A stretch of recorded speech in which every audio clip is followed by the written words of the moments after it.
Karuvannur പുഴമുഖത്തെ command മുഖം തകർന്നു. പുഴയിൽ നിന്നും ഹെർബർട്ട് കനാലിലേക്ക് വെള്ളമെത്തുന്ന കോൺക്രീറ്റ് കഴയാണ് തകർന്നത്.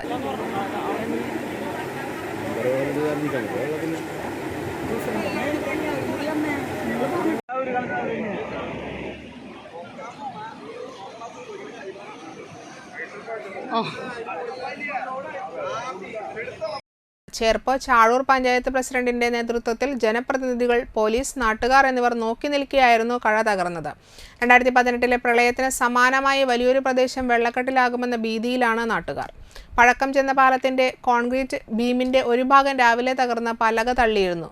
കഴ പൂർണ്ണമായി തകർന്നതോടെ പുഴയിൽ നിന്നുള്ള വെള്ളം ജനവാസ കേന്ദ്രങ്ങളിലേക്ക് ശക്തമായി ഒഴുകുകയാണ്.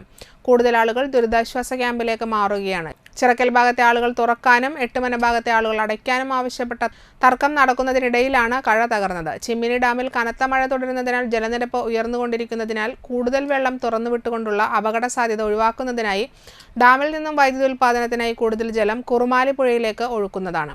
കുറുമാലി പുഴയിലെ ജലനിരപ്പ് 10 മുതൽ 12 സെന്റിമീറ്റർ വരെ ഉയരാൻ സാധ്യതയുണ്ട്. ആയതിനാൽ കുറുമാലി, കരുവന്നൂർ പുഴയുടെ തീരത്ത് താമസിക്കുന്ന ജനങ്ങൾ ജാഗ്രത പാലിക്കേണ്ടതാണെന്നും അധികൃതർ അറിയിച്ചു.